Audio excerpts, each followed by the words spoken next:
ఈ రోజు నేను సూటిగా ప్రశ్నిస్తున్నా చంద్రబాబు నాయుడు గారిని, అనిత గారిని, లోకేష్ గారిని. క్షమాపణ అంటూ చెప్పాల్సి వస్తే అది మొదట ఎవరు చెప్పాలో తెలుసా?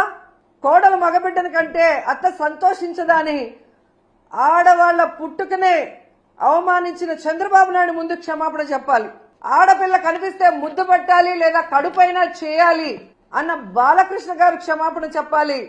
జగనన్న తన కూతుర్లు చూడటానికి లండన్ కి వెళ్ళినప్పుడు ఆయన గురించి నీచంగా మాట్లాడిన లోకేష్ క్షమాపణ చెప్పాలి. భారతమ్మ విజయమ్మ గురించి నిన్న ఎంత ఘోరంగా మాట్లాడారో మీరు చూశారు అనిత గారు. ఆవిడ క్షమాపణ చెప్పాలి.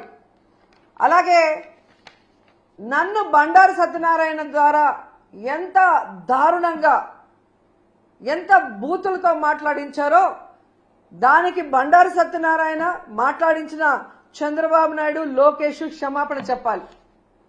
అలాగే ఈ మధ్య కాలంలో టీడీపీ ఆఫీస్ నుంచి ఒక సైకో చేబ్రోల్ కిరణ్ అనేవాడు భారతీ మేడంని ఎంత అసభ్యంగా మాట్లాడారో మీరు అందరూ కూడా గమనించారు. మరి టీడీపీ ఆఫీసులో అతనితో మాట్లాడించిన చంద్రబాబు నాయుడిని, లోకేష్ ని క్షమాపణ చెప్పాలి. వాళ్ళ మీద కేసులు కూడా పెట్టాలి అంత ఘోరంగా మాట్లాడినందుకు.